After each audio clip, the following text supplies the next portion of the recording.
advanced preposition of comparison and contrast. আমাদের দৈনন্দিন লেখালেখি বা কথা বলার প্রয়োজনে আমরা কিছু প্রিপোজিশন ব্যবহার করে থাকি, যেইগুলো তুলনা করতে অথবা বিপরীত সেন্স প্রদানে একটি বাক্যের সাথে অন্য একটি বাক্যের দারুণভাবে সঙ্গতি বজায় রাখার জন্য আমাদের কিছু অ্যাডভান্স লেভেলের প্রিপোজিশনের প্রয়োজন হয়। আমরা প্রথমত শুরু করার আগে এই প্রিপোজিশন গুলোর অর্থ ভালোভাবে দেখতে পারি। প্রথমত আমরা লক্ষ্য করছি অ্যাজ অপোজ টু, বিপরীতে নির্দেশ করতে অ্যাজ এ প্রিপোজিশন হিসেবে নাউন বা নাউন ফ্রেজের পূর্বে আমরা ব্যবহার করতে পারি। Then we see in contrast to, বিপরীতে নির্দেশ করতেও আমরা সাধারণত লক্ষ্য করবেন যে স্বাধীন হিসাবে ব্যবহার করি, আবারও নাউন বা নাউন ফ্রেজ তৈরিতেও আমরা ব্যবহার করে থাকি। কম্পেয়ার টু, এটা সাধারণত আমরা নাউন ফ্রেজ তৈরিতে ব্যবহার করি। আশা করছি এই ব্যাপারগুলো আপনারা পেয়েছেন। মানে যখন আমরা অ্যাডভান্স লেভেলের ইংরেজি পড়তে যাই, পত্রিকা, আইএলটিএস রিডিং প্যাসেজ অথবা অন্য যে ব্যাপারগুলো আছে, সিম্পলি কিন্তু আমরা এগুলো পাই। কম্পেয়ার টু কখন আমরা ব্যবহার করব অ্যাজ এ প্রিপোজিশন হিসেবে? ইন কম্পারিজন উইথ, এটাও কিন্তু আছে। তারপর আমরা কিন্তু আরো জানি ইন কানেকশন উইথ। এবার এখানে যেহেতু তুলনা নির্দেশ করতে বা বিপরীত সেন্স প্রদানে আমরা ব্যবহারগুলো করি, এটা একটু দেখি। এরপরে কন্ট্রে টু, বিপরীতে। এখন আপনার মনে হতে পারে বিপরীতে নির্দেশ করতে আমরা অ্যাজ অপোজ টু দেখতে পাচ্ছি, ইন কন্ট্রাস্ট টু দেখতে পাচ্ছি, কন্ট্রে টু দেখতে পাচ্ছি, তাহলে কোনটা ব্যবহার করব? দেখুন, আপনি এইখানে আহ মানে সাধারণত নাউন বা নাউন ফ্রেজ তৈরির ক্ষেত্রে বিপরীতে নির্দেশ করতে আপনি এই আহ, মানে prepositional phrase or you can say যে এই ব্যাপারগুলোকে ব্যবহার করতে পারবেন আপনার প্রয়োজনে। তবে কিছু ক্ষেত্রে স্বাধীন হিসেবে ব্যবহার হয়, আমরা একটু দেখি, প্র্যাকটিক্যালি দেখি, তাহলে আমরা বুঝতে পারবো। জি, এরপরে আমরা সিম্পলি প্র্যাকটিস যদি করি, লক্ষ্য করুন, পূর্ববর্তী গবেষণাগুলোর বিপরীতে, জাস্ট আপনি একবার চিন্তা করুন তো, বিপরীতে পূর্ববর্তী যে গবেষণাগুলো আছে, তার মানে এই অংশটুকু কিন্তু নাউন ফ্রেজ, মানে পূর্ববর্তী, তাই তো? আমরা প্রিভিয়াস ইয়া বলতে পারি গবেষণাগুলো, দ্যাট মিনস গবেষণা বলতে রিসার্চ পেপারস গুলোকে নির্দেশ করতে পারি, রাইট?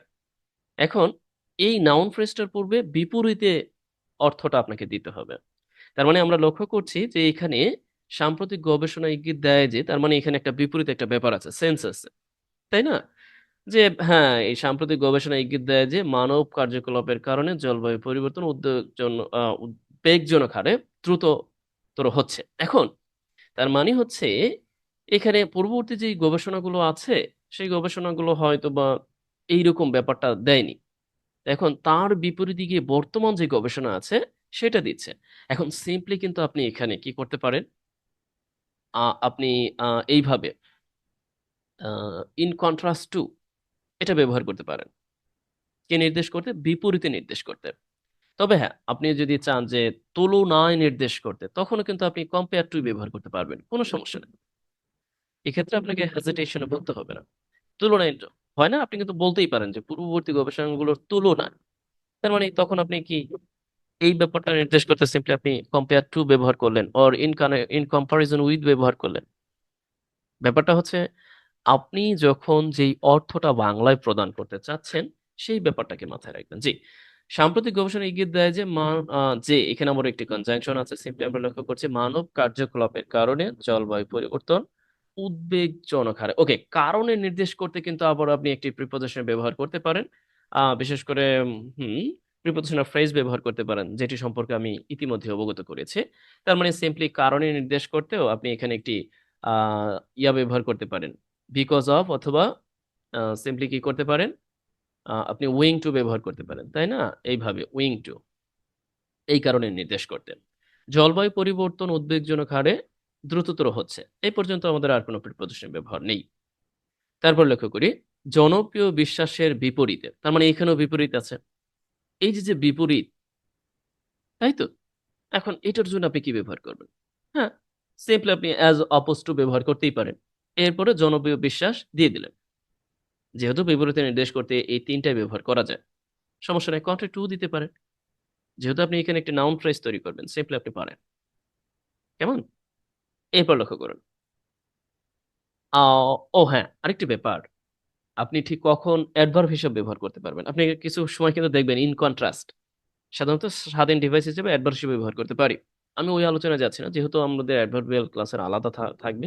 এইজন্য জাস্ট এইখানে প্রিপোজিশন হিসেবে ব্যবহার করছি নাউন ফ্রেজ তৈরিতে বা প্রিপোজিশনাল ফ্রেজ তৈরিতে। Whatever I have made a mistake. তার মানে হচ্ছে এই জনপ্রিয় বিশ্বাসের বিপরীতে সিম্পলি আপনি কি ব্যবহার করতে পারেন? In contrast to or as oppose two.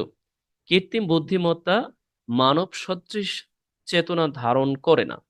আসলে কৃত্রিম বুদ্ধিমত্তা যদিও আমরা এখন লক্ষ্য করছি যে মানব সদৃশ চেতনা ধারণ করে, বাট আদতে আসলে মানুষেরই তো তৈরি। মানুষকে তো সারপাস করতে পারবে না, মানে অতিক্রম করতে পারবে না, এটা তো আর সম্ভব না। কারণ আপনি এই জগতের যাই বলুন না কেন তৈরি করা হয়েছে আহ মানে সৃষ্টিকর্তা যে তৈরি করেছেন, এরপরে মানুষ যা তৈরি করছে সেইগুলো তো আর মানুষকে ছাড়িয়ে যেতে পারবে না। যাই হোক, তার মানে হচ্ছে এই পর্যন্ত আমাদের প্রিপজিশনের প্রয়োজন হচ্ছে না, বরং এটি জটিল অ্যালগোরিদম এবং ডাটা প্রক্রিয়াকরণের উপর ভিত্তি করে কাজ করে। হ্যাঁ, তাই তো। আমরা তো জানি অ্যালগরিদম এবং ডাটা প্রক্রিয়াকরণের উপর ভিত্তি করে কাজ করে। এখন দেখুন, এই যে উপর ভিত্তি করে কাজ করে, উপর ভিত্তি করে, এই ভিত্তি করার জন্য কিন্তু আমাদের একটা দারুণ প্রিপোজিশন আছে। সাধারণত আমরা এগুলোকে ব্যবহার করে থাকি বেসড অন। মানে আমরা যে প্রিপোজিশন ফ্রেজ হিসেবে ব্যবহার করে থাকি, সিম্পলি আপনি লক্ষ্য করুন, বেসড অন, বেসড অন। এটাকে কিন্তু আমরা অনেক সময় লক্ষ্য করবেন প্রিপোজিশন হিসেবে নাউন বা নাউন ফ্রেজের উপর ব্যবহার করি, দারুণভাবে কাজ দেয়। এখন আপনি যদি বলেন যে তাহলে সাবজেক্ট কে হবে না ভার্ব কে হবে, এই ব্যাপারগুলো তো আমরা আগেই জেনেছি, নতুন করে তো জানার কিছু নেই। আপনাকে আমি এখানে প্রিপোজিশনের ব্যবহারটা দেখাচ্ছি। তারপরে লক্ষ্য করুন যে প্রচলিত পদ্ধতিগুলোর তুলনা, এই যে লক্ষ্য করুন, তুলনায় নির্দেশ করতে আমরা কিন্তু দুইটা আহ, আহ, দেখুন, প্রিপোজিশনাল ফ্রেজ পাচ্ছি। একটা হচ্ছে কম্পেয়ার টু, আর একটা হচ্ছে ইন কম্পারিজন উইথ। তো এখন সিম্পলি আপনি কোনটা ব্যবহার করবেন? প্রচলিত পদ্ধতিগুলোর তুলনায়, তাই তো? সিম্পলি আপনি কিন্তু এই কম্পেয়ার টু ব্যবহার করতে পারেন। কম্পেয়ার টু এরপরে কি প্রচলিত যেই পদ্ধতিগুলো, প্রচলিত পদ্ধতি বলতে আমরা ট্র্যাডিশনাল যেই মেথডস অর প্র্যাকটিস গুলো আছে তাকে নির্দেশ করা হয়েছে। আধুনিক চিকিৎসা পদ্ধতিগুলো উচ্চতর দক্ষতা ও উন্নত আহ, মানে যে রোগের ফলাফল প্রদান করে। তো সিম্পলি আমরা তো জানি যে এটাই তো করে। তার মানে ইতিমধ্যে আমরা অ্যাডভান্স লেভেলে প্রিপজিশন অফ কম্পারিজন আর কন্ট্রাস্ট নির্দেশ করতে ব্যবহারগুলো দেখলাম। এখন আপনি প্র্যাকটিক্যালি যেটা করতে পারেন, যদি মনে হয় যে আপনি এরপরও বুঝতে পারছেন না, এই ব্যবহারগুলো প্রয়োজন আছে, এই তো আমার এখানে লেখা আছে, কোনো সমস্যা নাই। আপনি সিম্পলি কি করতে পারেন, এই লেখাটা দেখেই এটা সমাধান করতে পারেন। তবে আমি আপনাকে সাজেস্ট করব যে আসলে সবচেয়ে বড় প্রয়োজন যেটা, আপনি না দেখেই লেখার চেষ্টা করবেন। আমি আশা করছি এই ব্যাপারটা মাথায় রাখবেন, মানে না দেখে লেখা। এখন আমি যেটা দিয়েছি এটা দেখে যদি আপনি লিখেই ফেলেন, তাহলে তো হইলো না। তাহলে আমি এই যে এতক্ষণ বক বক করলাম, এটাতে কোনো কার্যকারিতা নেই। তার মানে হচ্ছে আমি যে আলোচনাটা করলাম সেটার উপর ভিত্তি করে আপনি চেষ্টা করবেন, তাই তো? মানে এই ব্যাপার, এই ব্যবহারগুলো করতে।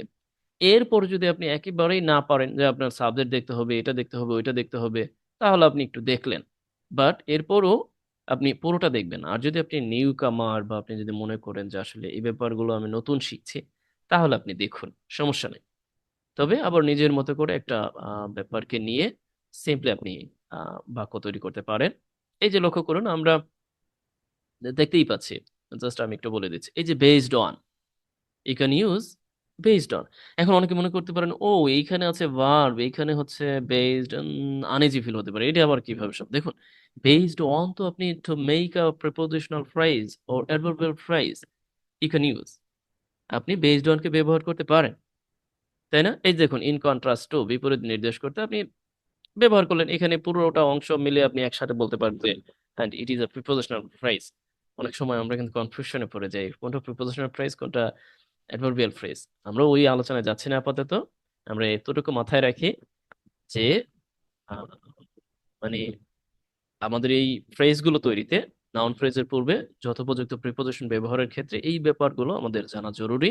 সেই ব্যাপারটা আমরা এই দেখুন, কম্পেয়ার টু ট্রেডিশনাল মেথডস। এখন আপনি সিম্পলি কিন্তু ট্রেডিশনাল মেথডের পূর্বে এই যে ইন কম্পারিজন উইথও ব্যবহার করতে পারতেন, কোনো সমস্যা নেই।